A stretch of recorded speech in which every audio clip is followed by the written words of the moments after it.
where the mind is without fear and the head is held high, where knowledge is free.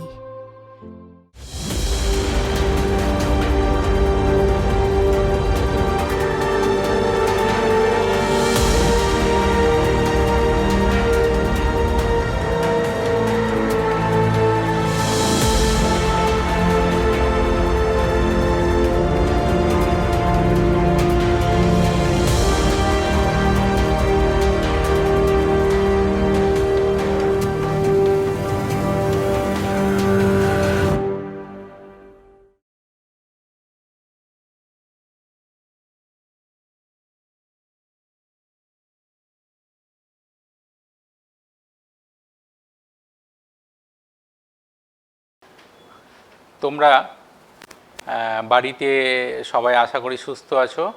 এর আগের দিন আমি তোমাদের class নিয়েছিলাম, যা পড়িয়েছিলাম আশা করি তোমরা সেটা পড়েছো। তোমরা এখন সবাই বাড়িতে, আমাদের বিদ্যালয় বন্ধ, বাড়িতে থেকেই আমাদেরকে পড়াশোনা করতে হবে। সেই জন্য মালদা জেলা প্রশাসনের উদ্যোগে জেলা শিক্ষা দপ্তর এবং মালদা জেলা স্কুলের সহযোগিতায় আমরা একটা নতুন প্রয়াস নিতে চলেছি এবং এর মাধ্যমে আমরা তোমাদের কাছে পৌঁছে যেতে চাই। তোমরা বাড়িতে ভালো করে পড়াশোনা করবে, যা পড়ানো হচ্ছে সেটা মন দিয়ে পড়বে এবং আগের দিনে যে পড়ানোগুলো হয়েছে সেই পড়ানোগুলোও ভালো করে বাড়িতে রিভিশন দেবে। আমি শ্রী বিশ্বজিৎ দত্ত, বায়োলজির সহশিক্ষক, মালদা জেলা স্কুল। আমরা আজকে ক্লাস 11-এর unit 1 diversity of living organisms এর chapter 3 classification of living organisms এই সম্বন্ধে আমরা পড়ব। এর আগের দিন আমরা দুটো চ্যাপ্টার পড়েছি। 3 নম্বর চ্যাপ্টার জীবেদের শ্রেণীবিন্যাস এই সম্পর্কিত। এখানে আমরা যে বিষয়গুলো আলোচনা করব সেগুলো principle of classification, basis of classification, rules of classification, different system of classification, needs of classification, 3 domain of life. প্রথমেই আমরা জানবো সেটা হচ্ছে প্রিন্সিপল অফ ক্লাসিফিকেশান। এই প্রিন্সিপল অফ ক্লাসিফিকেশান এই সম্বন্ধে আমাদের জানতে হলে বা শ্রেণীবিন্যাস সম্বন্ধে জানতে হলে ছোট্ট করে তোমাদের একটু বলে দিই। সেটা হচ্ছে যে ক্লাসিফিকেশান বা শ্রেণীবিন্যাস এই পদ্ধতিটি কি। শ্রেণীবিন্যাস অর্থাৎ কোনো একাধিক জিনিসকে আমরা যখন নির্দিষ্ট নিয়ম অনুযায়ী বিন্যস্ত করব, সেই পদ্ধতিটাই হচ্ছে শ্রেণীবিন্যাস। একটি সহজ উদাহরণ দিলে পরিষ্কার হবে। বাড়িতে আমরা যখন আমাদের একাধিক বই খাতা, তোমাদের যে বই খাতাগুলো ব্যবহার করো, সেই বই খাতাগুলো যখন রাখো নির্দিষ্ট একটা পদ্ধতি মেনে তোমরা রাখো। বিভিন্ন বিষয়ের বইগুলো আলাদা আলাদা করে রাখো, বিভিন্ন বিষয়ের খাতাগুলোকে আলাদা করে রাখো, পেন আলাদা রাখো, রুল আলাদা রাখো। তাহলে আমরা কেন রাখি না একসাথে? আমাদের নিজেদের সুবিধার জন্য রাখি, যাতে আমরা পরবর্তী ক্ষেত্রে যখন প্রয়োজন সেই জিনিসটা আমরা ভালোভাবে ঠিকভাবে অল্প সময়ের মধ্যে খুঁজে পাই। সমস্ত জিনিসটাই যাতে আমাদের গুছানো থাকে। এই পদ্ধতি যেটা আমরা বাড়িতে অনুসরণ করি, আমরা লাইব্রেরিতে অনুসরণ করি, একইভাবে আমরা জীবেদের ক্ষেত্রেও এই পদ্ধতি অনুসরণ করি। এটিকেই বলা হচ্ছে ক্লাসিফিকেশান বা শ্রেণীবিন্যাস পদ্ধতি। এই ক্লাসিফিকেশান, এই বিন্যাস পদ্ধতি, এটা কী জন্য, কিভাবে, এর একক কী, এগুলো সম্বন্ধে আমরা জানব। ক্লাসিফিকেশানের এককগুলিকে বলা হচ্ছে ট্যাক্সন। ক্লাসিফিকেশানের এক একটি একককে বলা হয় ট্যাক্সন। আমরা এর আগের দিন পড়েছি লিনিয়ার হায়ারার্কিতে কিংডম থেকে স্পিসিস পর্যন্ত। পরবর্তী ক্ষেত্রে আরও অন্যান্য ট্যাক্সোনমিস্টরা আরও একাধিক ট্যাক্সনকে সেখানে সংযুক্ত করেছেন। এইগুলোকে এক একটা ধাপকে বলা হচ্ছে এক একটা ট্যাক্সন। এই ট্যাক্সনগুলি এখানে এই ক্লাসিফিকেশনের হায়েস্ট ট্যাক্সন কোনটি? হায়েস্ট ট্যাক্সন বলতে আমরা কিংডম,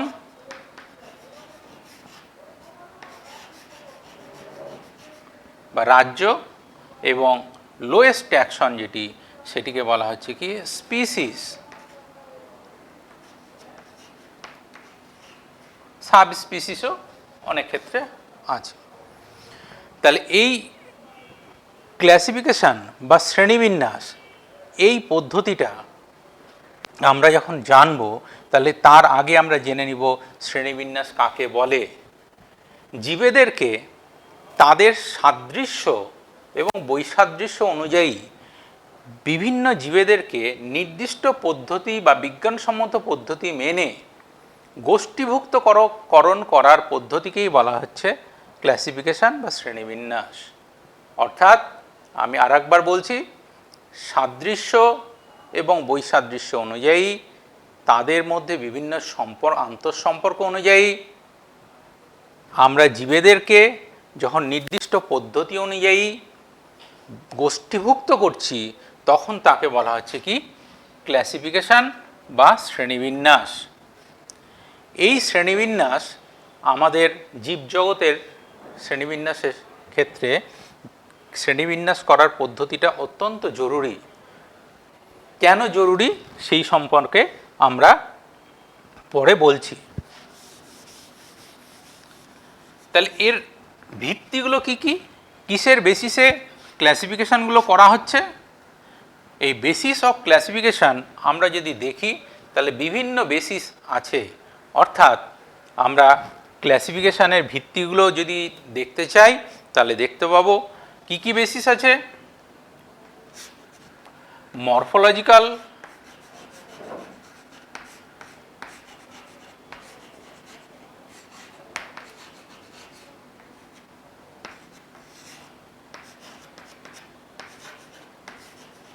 ইকোলজিক্যাল বেসিস,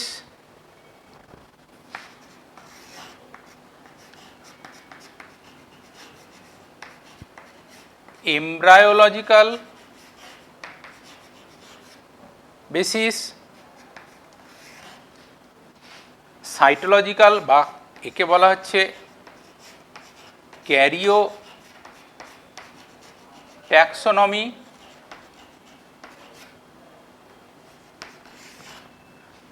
এছাড়া বলা হচ্ছে কি কেমোট্যাক্সোনমি,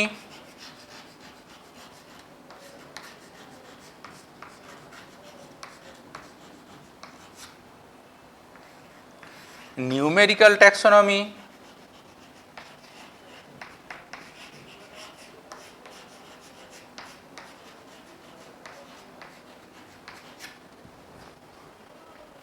প্যালিও ট্যাক্সোনমি,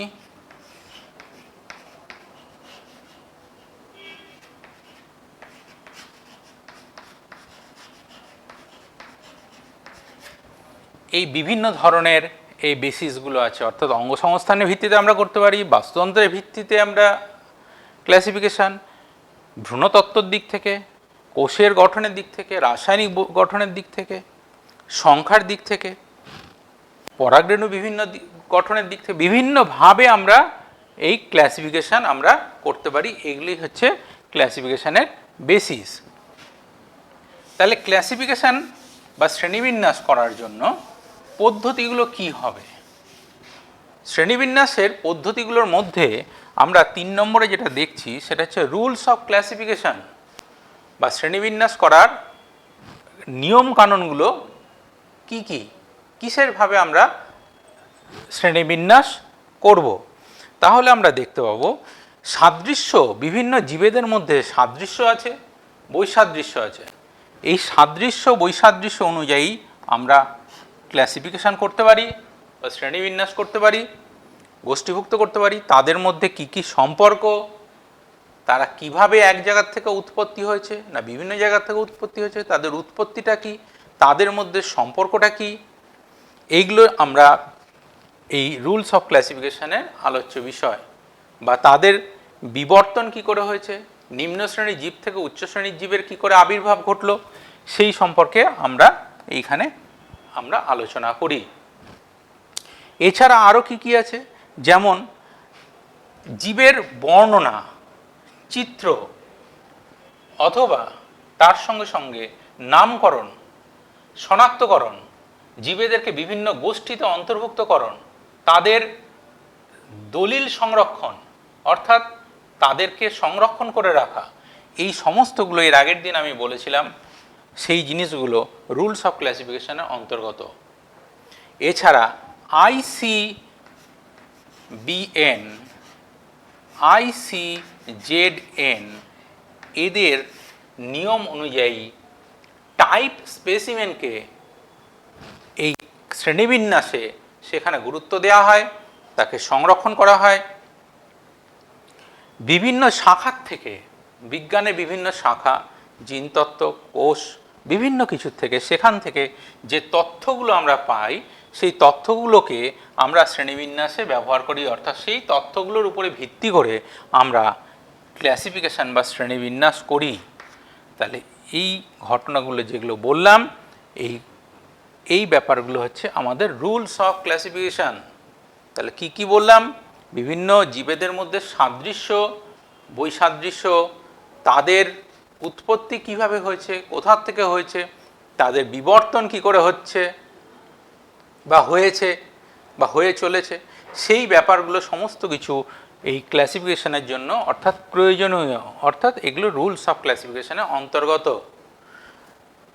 ICBN এবং ICZN তাদের নিয়ম অনুযায়ী দেখা যাচ্ছে যে টাইপ স্পেসিমেনকে আমরা ক্লাসিফিকেশনে অন্তর্ভুক্ত করি, অর্থাৎ তাদের উপরে টাইপ স্পেসিমেনের উপরে জোর দেওয়া হয়।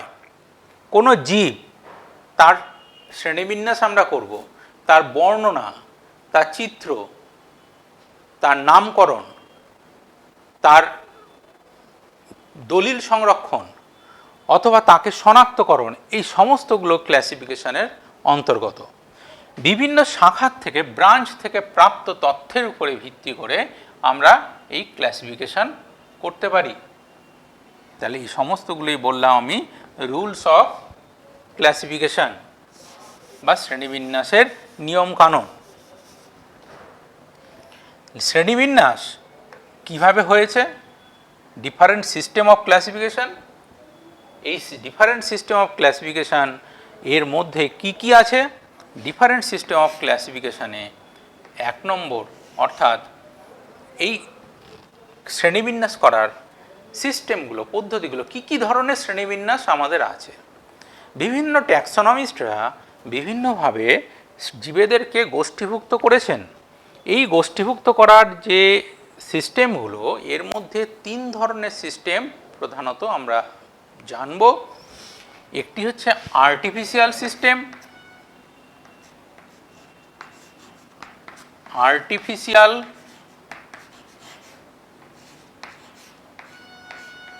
System of classification। 2 number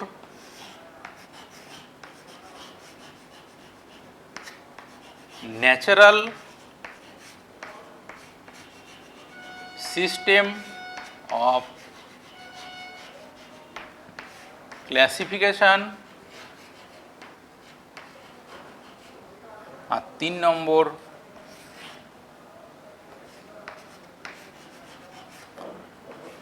phylogenetic system of classification. 3 ধরনের ক্লাসিফিকেশন প্রধানত প্রচলিত আছে।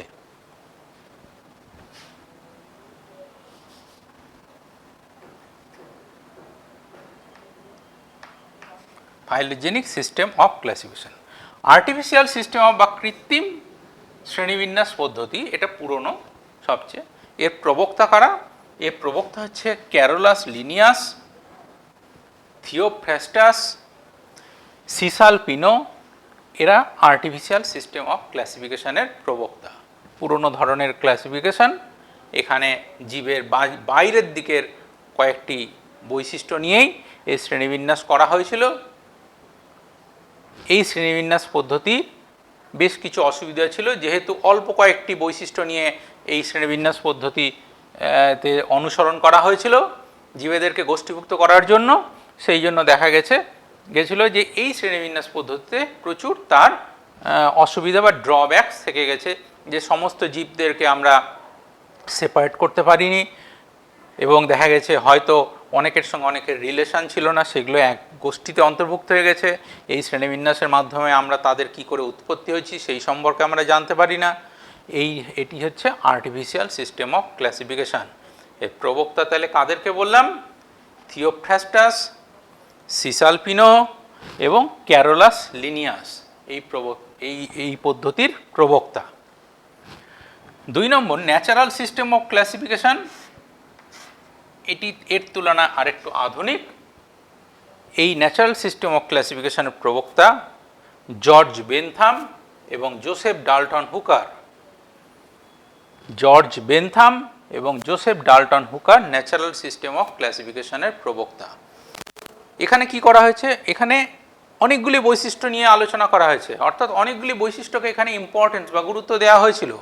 তার সঙ্গে সঙ্গে জীবের গঠনগত বৈশিষ্ট্য যেটা, সেই জীবের গঠনগত বৈশিষ্ট্যটাকেও এখানে ইম্পর্টেন্স বা গুরুত্ব দেওয়া হয়েছিল।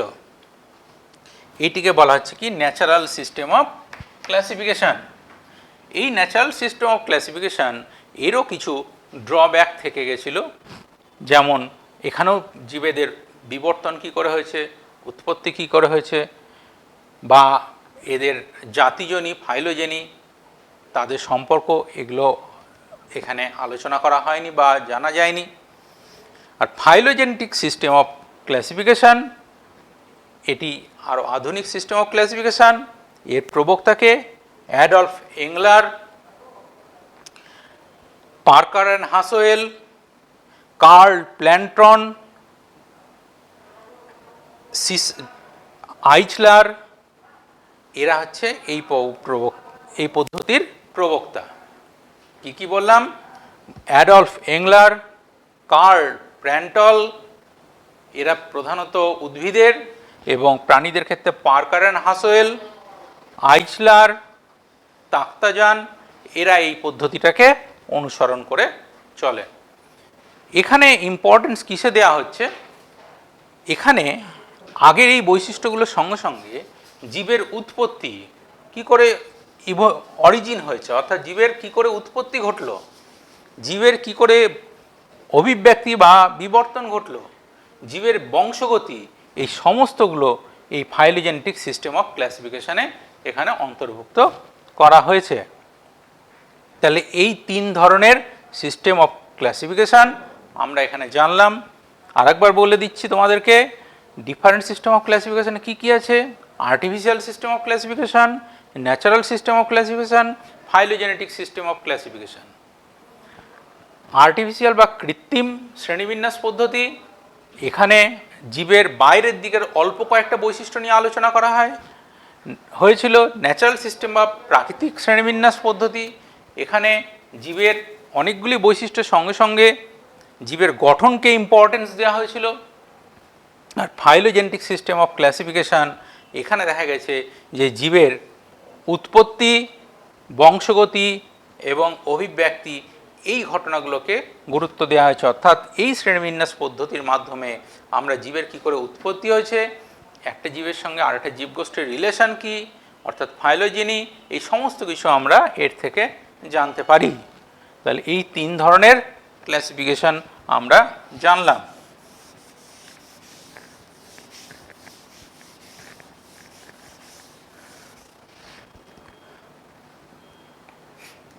নিডস অফ ক্লাসিফিকেশান, তাহলে আমরা এই ক্লাসিফিকেশানটা পড়ব কী জন্য?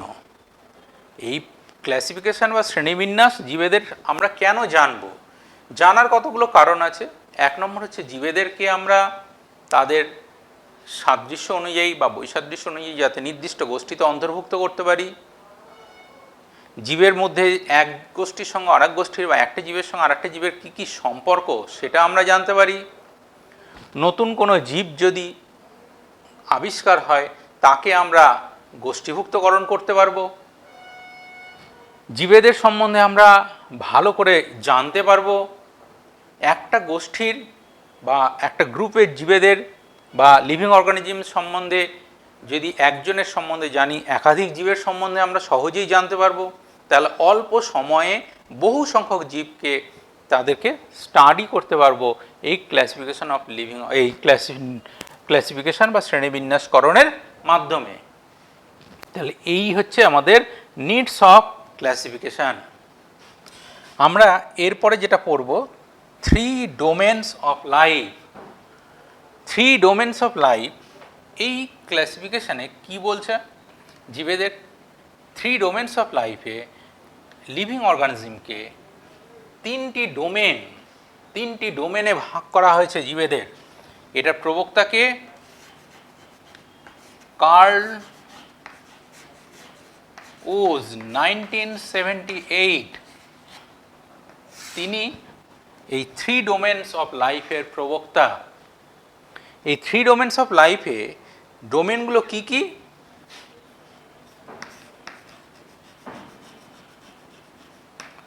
ডোমেন আর্কিব্যাকটেরিয়া,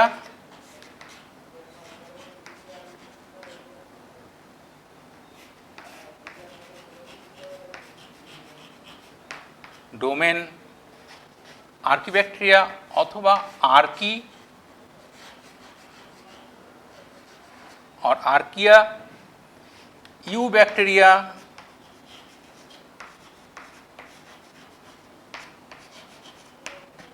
और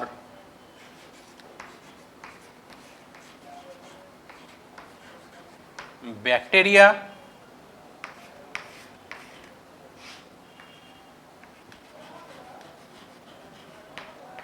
डोमेन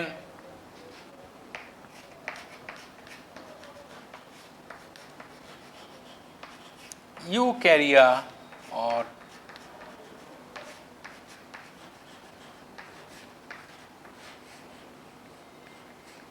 ইউক্যারিওটস।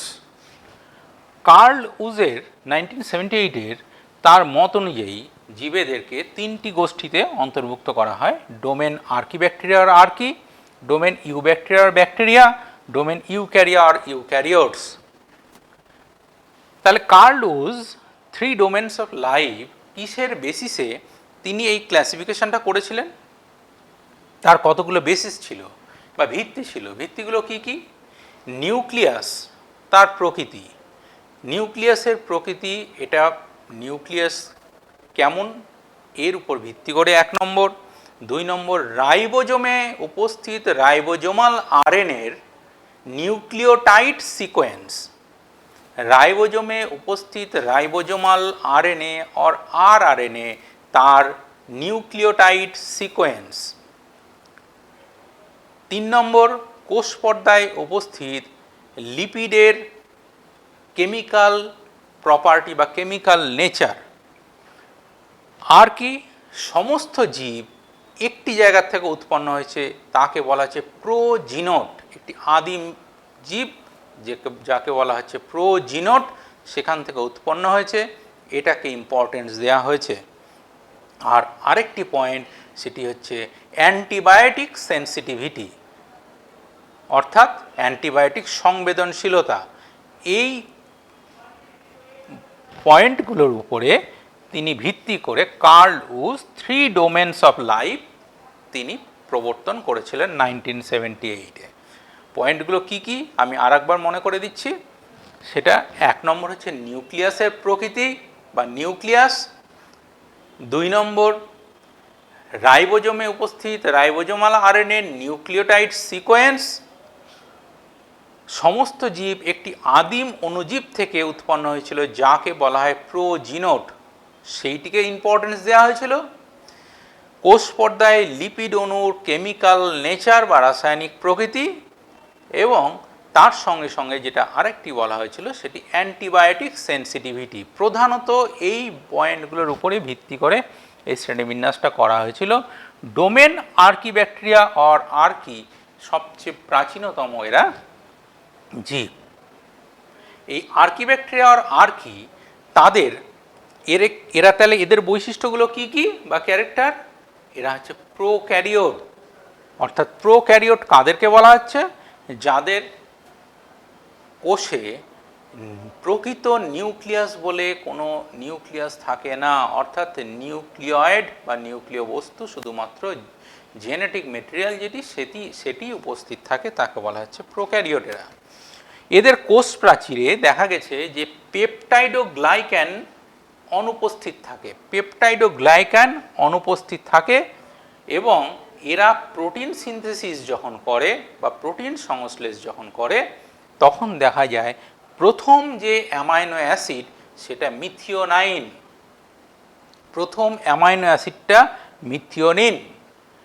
এই বৈশিষ্ট্যগুলো তোমরা এখান থেকে পড়বে ডোমেন আর্কিব্যাকটেরিয়াল। এর তাহলে উদাহরণ কি কি হবে? যেমন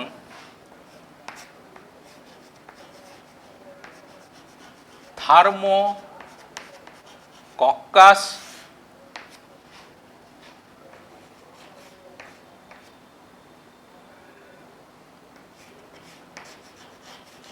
হ্যালো ব্যাকটেরিয়াম,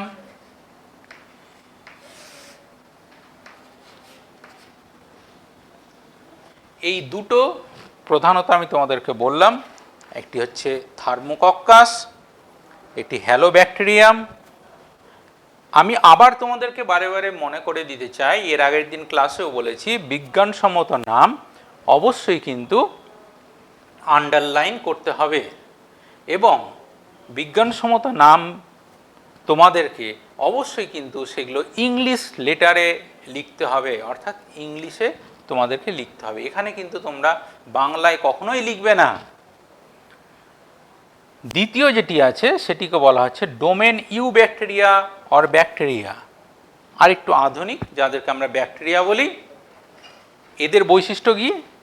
এরাও হচ্ছে প্রোক্যারিওট, কিন্তু কোষ প্রাচীরে এদের দেখতে পাওয়া যায় পেপটাইডোগ্লাইক্যান থাকে এবং এদের প্রথম যে অ্যামাইনো অ্যাসিড প্রোটিন সিনথেসিসের সময় সেটি হচ্ছে ফরমাইল মিথিওনাইন। এই তিনটি পয়েন্ট এখান থেকে মুখস্থ করবে বা পড়বে। এই ইউব্যাকটেরিয়া বা ব্যাকটেরিয়ার উদাহরণগুলো কি কি পড়ব আমরা? Rhizobium,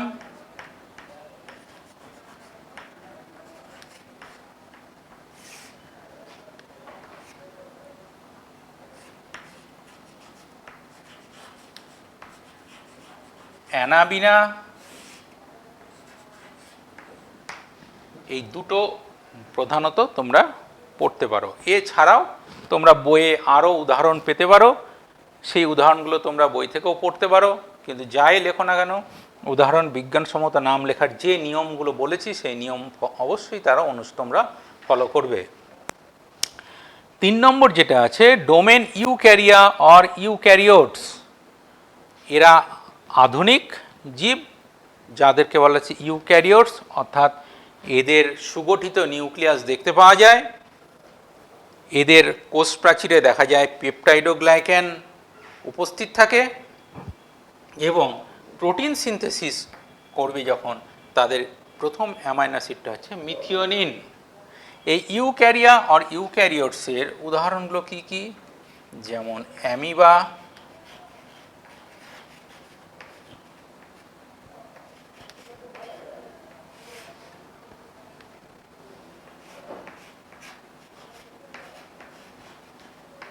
Hydra,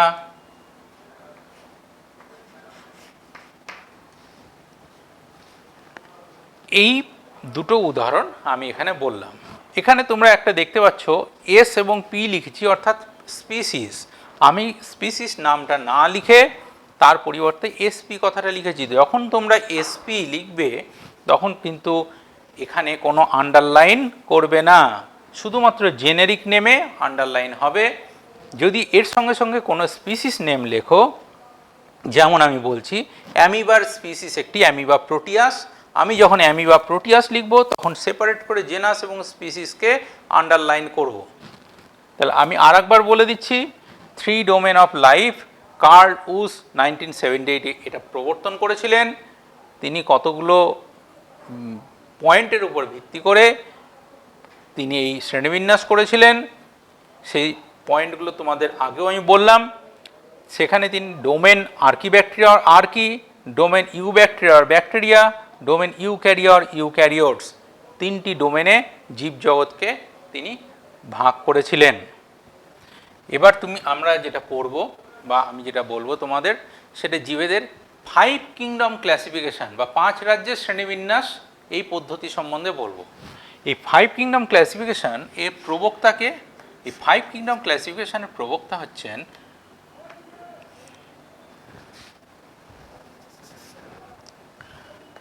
R.H.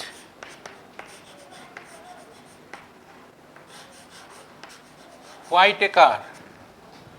R.H. হোয়াইটেকার 1959-এ এই শ্রেণীবিন্যাস পদ্ধতি প্রবর্তন করেন।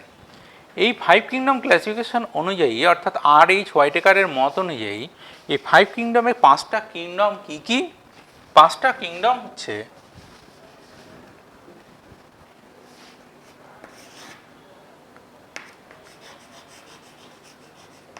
মোনেরা,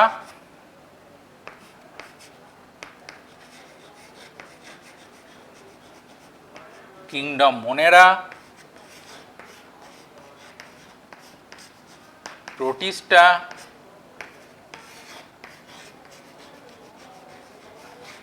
ফাঞ্জাই,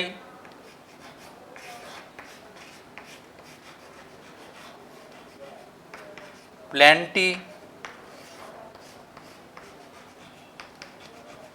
অ্যানিম্যালিয়া। এখানে তোমাদেরকে আরেকটা কথা বলে রাখি, যখন তোমরা লিখবে শ্রেণীবিন্যাস তখন অবশ্যই তার পাশে যেন ট্যাক্সনগুলো মেনশন করা থাকে। কিংডম মোনেরা, এখানেও লিখবে kingdom Protista, kingdom Fungi, kingdom Plantae, kingdom Animalia. অথবা তোমরা আরেকটি করতে পারো, সেটি হচ্ছে যে লিভিং অর্গানিজমসকে বা living ওয়ার্ল্ডকে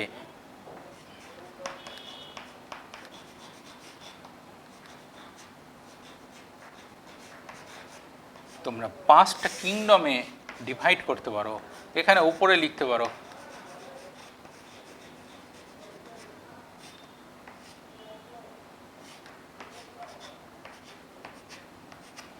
kingdom Monera, kingdom Protista, kingdom Fungi, kingdom Plantae, kingdom Animalia. এই 5টা কিংডম এইভাবেও তোমরা লিখতে পারো। এই R.H. হোয়াইটেকার তিনি কিসের উপর ভিত্তি করে এই শ্রেণীবিন্যাসটা করেছিলেন? তার বেসিসগুলো কি কি ছিল? তার বেসিস ছিল, প্রথম যেটা পয়েন্ট সেটা হচ্ছে জীবদেহের বা জীবকোষের গঠনের জটিলতা। জীবকোষের গঠনের জটিলতা অর্থাৎ প্রোক্যারিওট না ইউক্যারিওট, তার উপর ভিত্তি করে তিনি এই শ্রেণীবিন্যাস করেছিলেন। 2 নম্বর কি? জীবদেহের গঠনের জটিলতা, অর্থাৎ জীবদেহ এককোষী না বহুকোষী, অর্থাৎ জীবেরা এককোষী না বহুকোষী।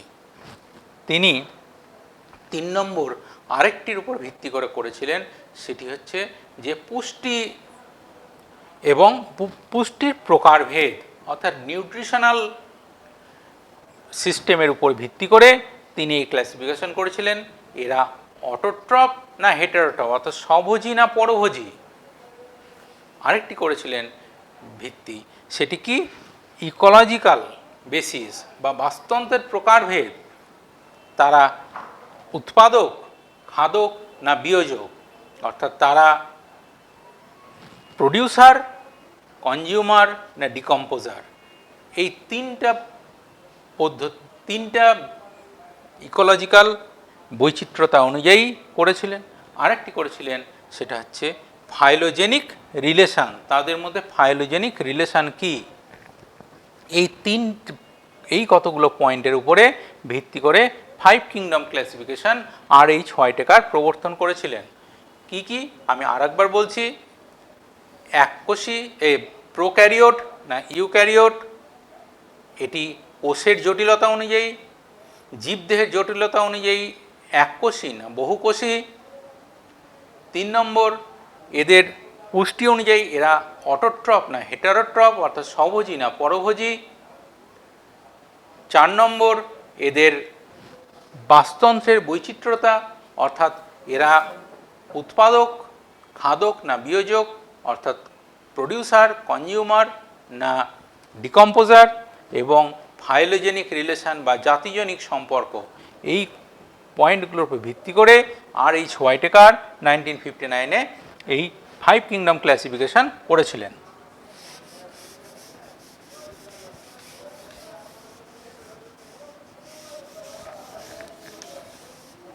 আমি তোমাদের এখানে আরেকটি কথা বলবো যে শ্রেণীবিন্যাস লেখার সময় অবশ্যই কিন্তু কার প্রবর্তিত শ্রেণীবিন্যাস সেইটি লেখার চেষ্টা করবে বা লিখবে, এটা একান্ত জরুরি। এবার আমরা পড়ব যেটা কিংডম মোনেরা।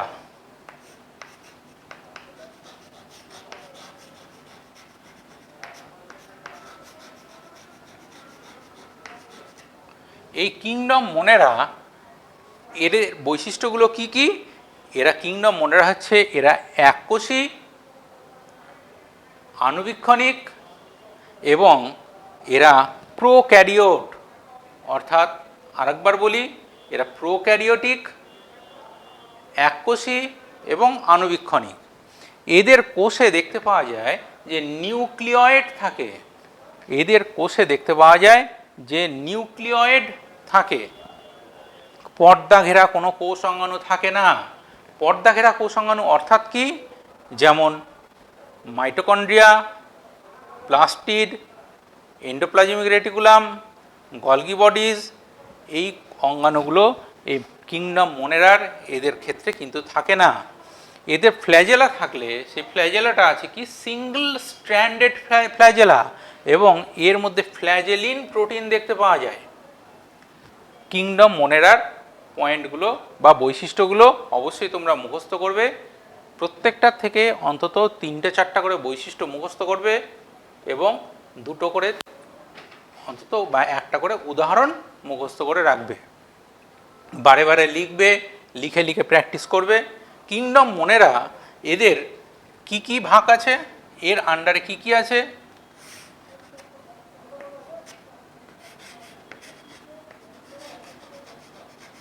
আর্কিব্যাকটেরিয়া,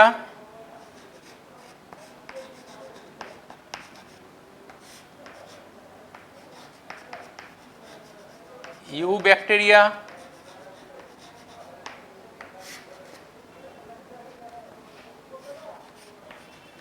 সায়ানোব্যাকটেরিয়া,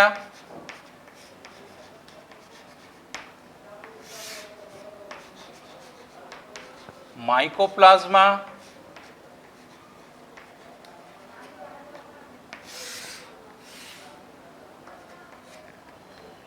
এবং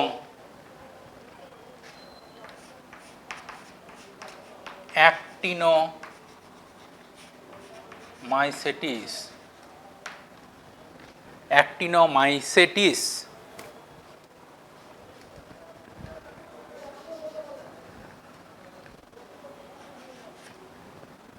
তাহলে কিংডম মোনেরাকে কিভাবে ভাগ করা হচ্ছে? আর্কিব্যাকটেরিয়া, ইউব্যাকটেরিয়া, সায়ানোব্যাকটেরিয়া, মাইকোপ্লাজমা এবং অ্যাক্টিনোমাইসেটিস। আর্কিব্যাকটেরিয়ার এর এক্সাম্পল কি?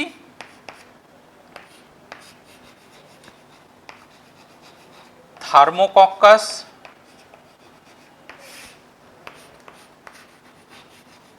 Hello bacterium,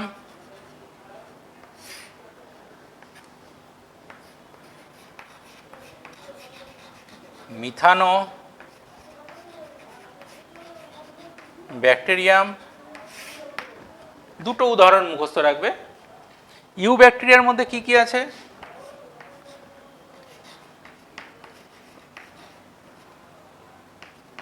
Vibrio, colliery,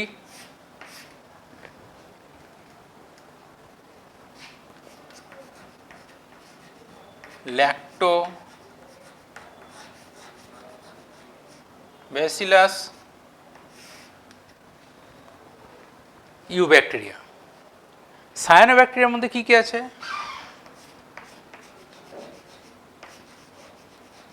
Anabaena,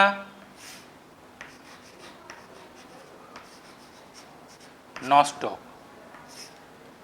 mycoplasma, সবচেয়ে ক্ষুদ্রতম জীব মাইকোপ্লাজমা।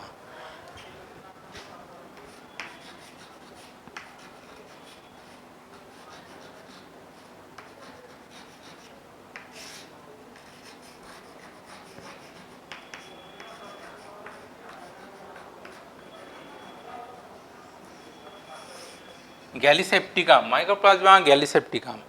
অ্যাক্টিনোমাইসিটিসে কি আছে?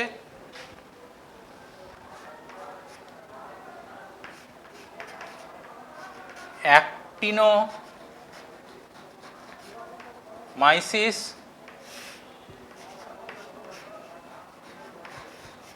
স্ট্রেপ্টোমাইসিস, এগুলো সব অ্যাক্টিনোমাইসিটিসের এক্সাম্পল। তাহলে কিংডম মোনেরা আমরা এখান থেকে দেখতে পেলাম আর্কিব্যাকটেরিয়া, ইউব্যাকটেরিয়া, সায়ানোব্যাকটেরিয়া, মাইকোপ্লাজমা। এর উদাহরণগুলো এখানে তোমাদেরকে বলা হলো। এরপরে আমরা যেটা পড়ব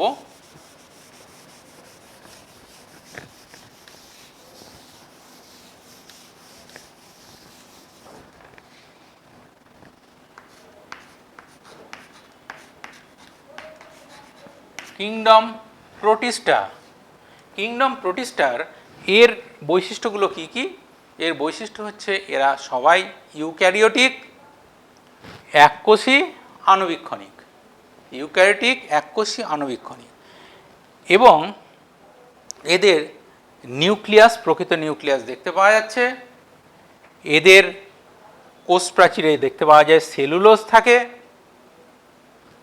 এদের পর্দা ঘেরা কোষ অঙ্গাণু উপস্থিত থাকবে এবং এদের ফ্ল্যাজেলা থাকলে ফ্ল্যাজেলা থাকবে ডবল স্ট্র্যান্ডেড এবং টিবিউলিন প্রোটিন উপস্থিত।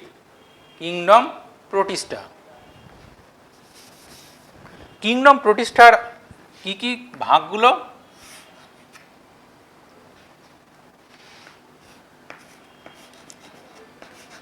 Photosynthetic protist, photosynthetic protist,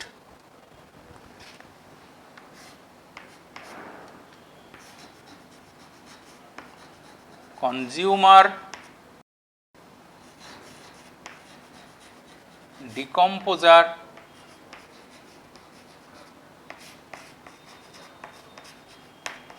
protist, protozoan,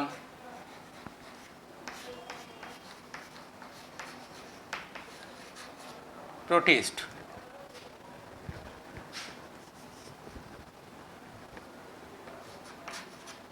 protozoan, protist. তাহলে আমরা প্রোটিস্টা, কিংডম প্রোটিস্টা তিনটি আমরা সাব ডিভিশন পেলাম। Photosynthetic protist, consumer decomposer protist এবং প্রোটোজোয়ান প্রোটিস্ট। তাহলে ফটোসিনথেটিক প্রোটিস্টের এর এক্সাম্পল কি কি?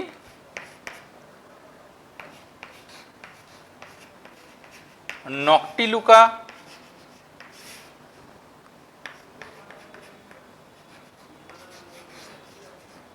ইউগ্লিনা।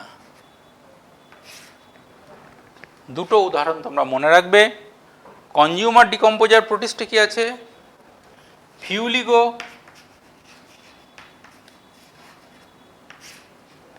একটি এবং আরেকটি হচ্ছে টিউবিফেরা। টিউবিফেরা কনজিউমার ডিকম্পোজার প্রোটিস্ট, অর্থাৎ এরা হচ্ছে কি খাদক এবং বিয়োজক দুই ধরনের। এরা সালোক সংশ্লেষ করতে পারে। এরা এককোষী প্রোটিস্ট, অর্থাৎ এরাও সবাই এককোষী, কিন্তু এরা আদ্যপ্রাণী প্রোটিস্ট বলা হচ্ছে, প্রোটোজোয়ান প্রোটিস্ট। এর এক্সাম্পলগুলো কি কি? অ্যামিবা,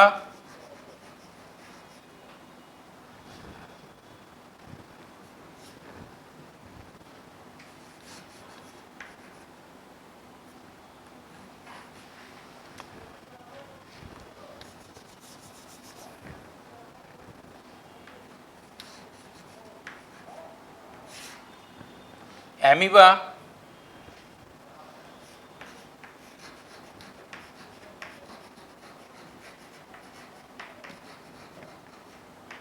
প্যারামেসিয়াম, এই দুটো প্রোটোজোয়ান প্রোটিস্ট।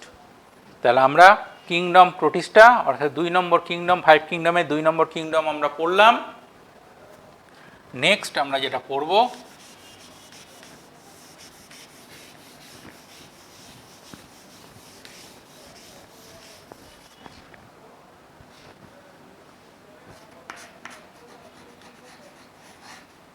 Kingdom fungi.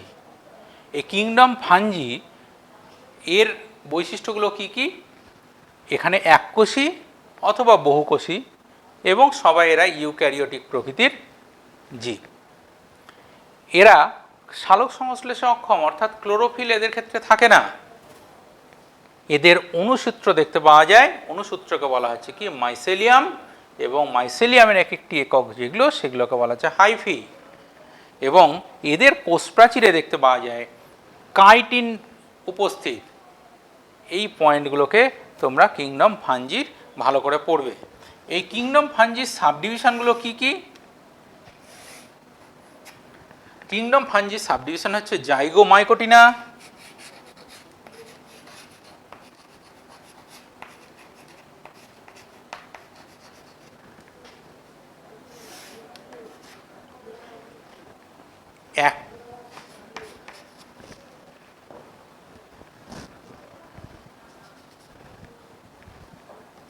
অ্যাসকোমাইকোটিনা,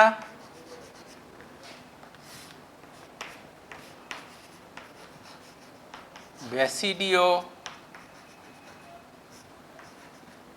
মাইকোটিনা এবং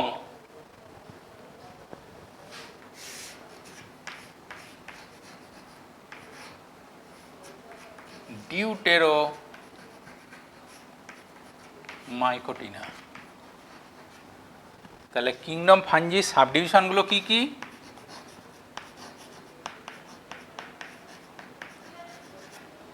সাবডিভিশনগুলো হচ্ছে জাইগোমাইকোটিনা, অ্যাসকোমাইকোটিনা, ব্যাসিডিওমাইকোটিনা এবং ডিউটেরোমাইকোটিনা। তাহলে এর প্রত্যেকটার একটা করে উদাহরণ বা দুটো করে উদাহরণ পড়ব। কি কি? যেমন রাইজোপাস,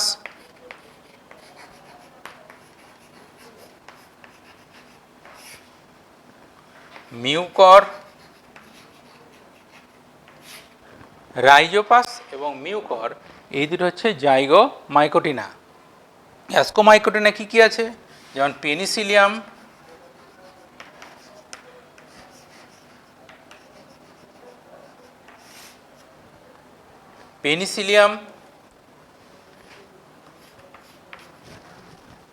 অ্যাসপারজিলাস,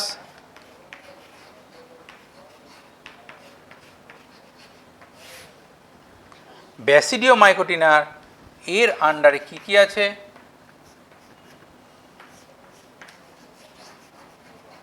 অ্যাগারিকাস,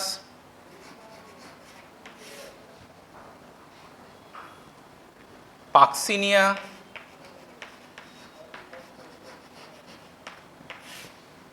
ব্যাসিডিওমাইকোটিনার উদাহরণ। আর এখানে কি আছে? ডিউটেরোমাইকোটিনার কি আছে? ফিউগ্যারিয়াম। ডিউটেরোমাইকোটিনার কি আছে? ফিউগ্যারিয়াম।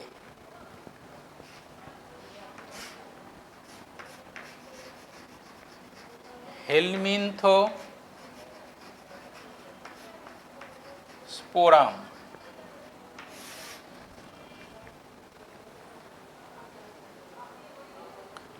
হেলমিনথোস্পোরিয়াম। তাহলে আমরা কিংডম ফাঞ্জি সাবডিভিশনগুলো কি কি পেলাম? জাইগোমাইকোটিনা, অ্যাসকোমাইকোটিনা, ব্যাসিডিওমাইকোটিনা, ডিউটেরোমাইকোটিনা। এর আন্ডারে কি কি আছে? রাইজোপাস, মিউকর, পেনিসিলিয়াম, অ্যাসপারজিলাস, ব্যাসিডিওমাইকোটিনার অ্যাগারিকাস, পাক্সিনিয়া, ডিউটেরোমাইকোটিনার ফিউগারিয়াম এবং হেলমিনথোস্পোরিয়াম। Kingdom Plantae. কিংডম প্ল্যান্টিকে আমরা দুটো সাব কিংডমে ডিভাইড করেছি। একটি হচ্ছে ক্রিপ্টোগ্যামি, একটা ফ্যান্ড্রোগ্যামি, বা একটা অপুষ্পক, এটি সপুষ্পক। এটি ক্রিপ্টোগ্যামি অর্থাৎ এদের ফুল হয় না, আর ফ্যান্ড্রোগ্যামি অর্থাৎ এদের ফুল হয়। এই ক্রিপ্টোগ্যামিকে আমরা কতগুলো ডিভিশনে ডিভাইড করেছি, বা 5 কিংডমস ক্লাসিফিকেশন অনুযায়ী করা হয়েছে। সেটা হচ্ছে কি কি? Thallophyta, bryophyta, টেইডোফাইটা। থ্যালোফাইটার আন্ডারে একটি ক্লাস অ্যালগি, এবং ফ্যান্ড্রোগ্যামির সাবডিভিশনগুলো কি কি? জিমনোস্পার্ম এবং অ্যাঞ্জিওস্পার্ম। ক্লাসগুলো কি কি? মনোকটিলিডনি, ডাইকটিলিডনি। অর্থাৎ আরেকবার আমি বলে দিচ্ছি, ক্রিপ্টোগ্যামি অর্থাৎ অপুষ্পক, ফ্যান্ড্রোগ্যামি অর্থাৎ সপুষ্পক। এর ডিভিশনটা কি? থ্যালোফাইটা বা সমাঙ্গদেহী, ব্রায়োফাইটা বা মসবর্গ, এবং টেইডোফাইটা বা ফার্ন। এর আন্ডারে একটি ক্লাস অ্যালগি বা শৈবাল, এবং ফ্যান্ড্রোগ্যামি অর্থাৎ সাবডিভিশনগুলো কি কি? জিমনোস্পার্ম বা ব্যক্তবীজি, অ্যাঞ্জিওস্পার্ম গুপ্তবীজি।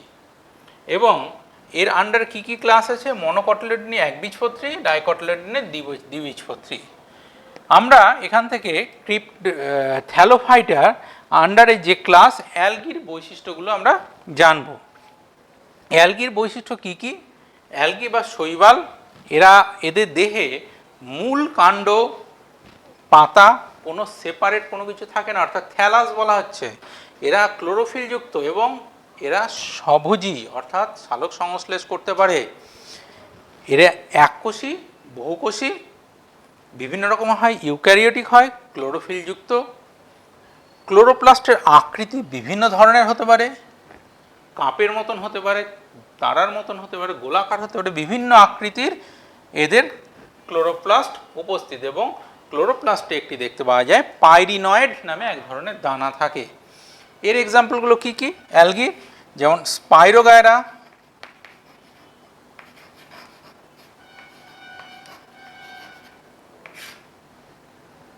ভলভক্স,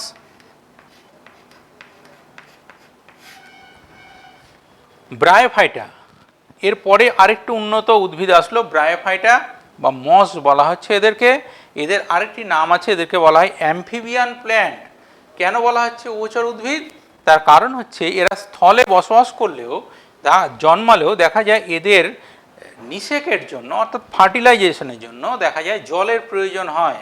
সেই জন্য এদেরকে বলা হচ্ছে কি? ব্রায়োফাইটকে বলা হচ্ছে অ্যাম্ফিবিয়াস প্ল্যান্ট।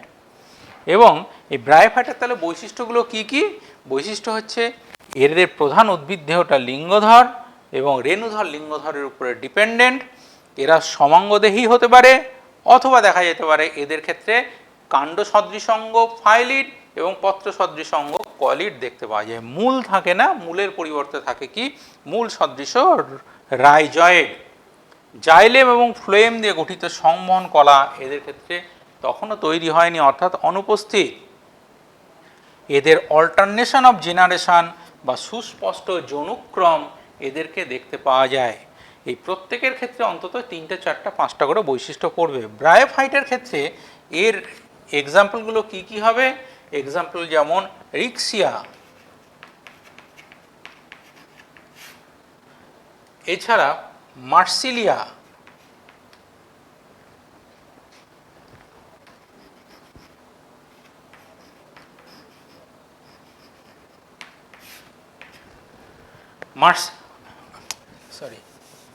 রিক্সিয়া,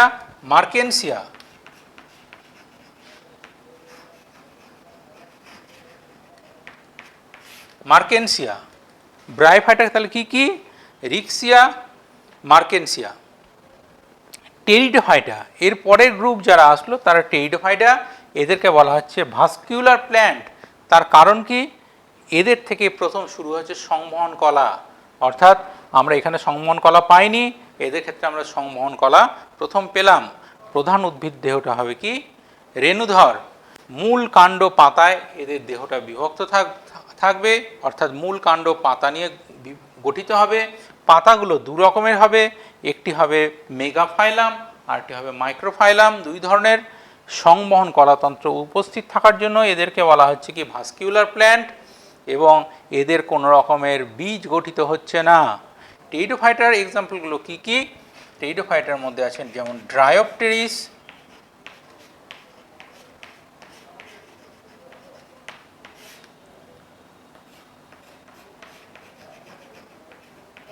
মার্সিলিয়া, ড্রায়োপটেরিস, মার্সিলিয়া।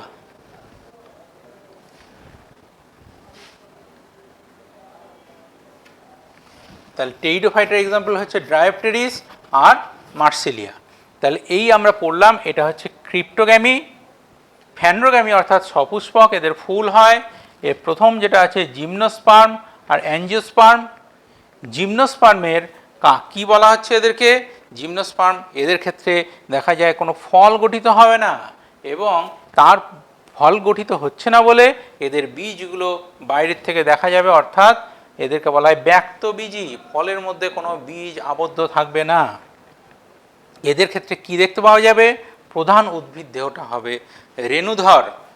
দুই রকমের পাতা দেখতে পাওয়া যায়, এক ধরনের বাদামি পাতা বা শল্কপত্র, আর এক ধরনের পাতাকে বলা হচ্ছে পর্ণপত্র, সবুজ বর্ণের আরেক ধরনের পাতা। বীজপত্রে একাধিক বীজপত্র, এদের বীজে একাধিক বীজপত্র দেখতে পাওয়া যায়। জাইলেম এবং ফ্লোয়েম এদের ক্ষেত্রে নালিকা বান্ডিল গঠন করবে।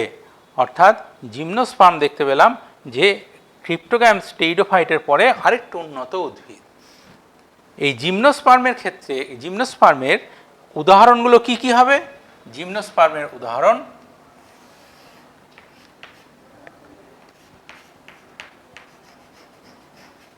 পাইনাস,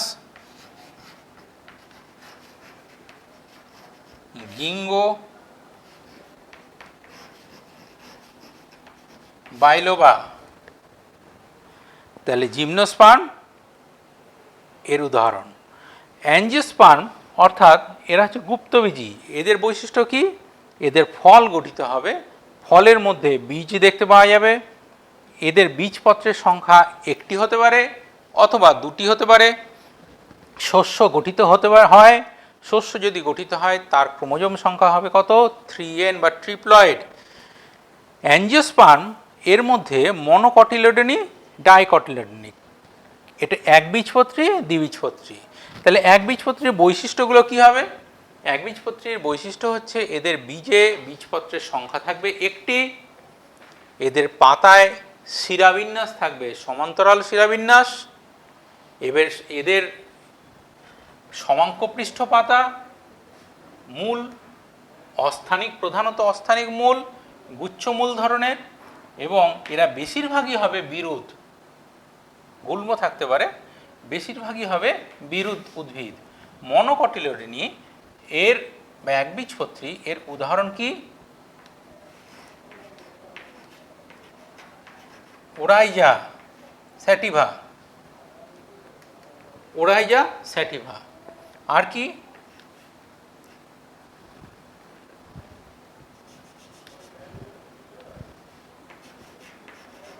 জিয়া মেইজ,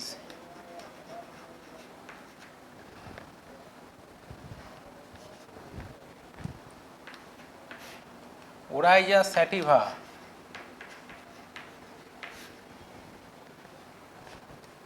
ডাইকটিলেডনি এদের ক্ষেত্রে কি দেখতে পাওয়া যাবে? ডাইকটিলেডনির ক্ষেত্রে দেখা যাবে বীজপত্রের সংখ্যা দুটি, এবং এদের ক্ষেত্রে পাতা বিষমপৃষ্ঠ প্রকৃতির, পাতায় বা দেখা যাবে জালকাকার শিরাবিন্যাস, এবং এদের মূল স্থানিক মূল। এদের ক্ষেত্রে বেশিরভাগ উদ্ভিদগুলোই হবে গুল্ম, বৃক্ষ এই জাতীয় উদ্ভিদ। ডাইকটিলেডনের এক্সাম্পল কি হবে? ম্যাঙ্গিফেরা ইন্ডিকা,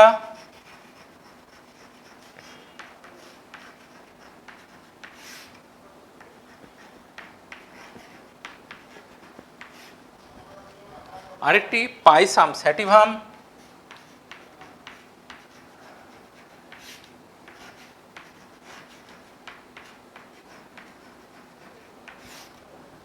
এই হচ্ছে ডাইকটিলেডনি। তাহলে এখান থেকে আমরা জানতে পারলাম যেটা, যে 5 কিংডম ক্লাসিফিকেশন অনুযায়ী কিংডম প্ল্যান্টটির শ্রেণীবিভাগটা আমরা পড়লাম। তোমাদেরকে আমার বলার যে তোমরা এই শ্রেণীবিভাগগুলো বা এই চার্টগুলো বাড়িতে অবশ্যই লিখে লিখে পড়বে। এক্সাম্পলগুলো বা উদাহরণগুলোকে বা বিজ্ঞানসম্মত নামগুলোকে বারে বারে তোমরা খাতায় লিখে লিখে পড়বে, যাতে কোনো রকমের বানান ভুল না হয় সেই দিকে দৃষ্টি রাখবে। এইভাবে আগের দিন আমি যেটা পড়িয়েছি সেটাকেও তোমরা ভালো করে রিভিশন দিবে বা পড়বে, এবং আজকে যেটা পড়ানো হলো সেটাকেও ভালো করে আয়ত্ত করবে। প্রতিদিনের পড়া নিশ্চয়ই তোমরা প্রতিদিন করবে, এই আশা রেখে আজকেই আমি এখানে শেষ করলাম।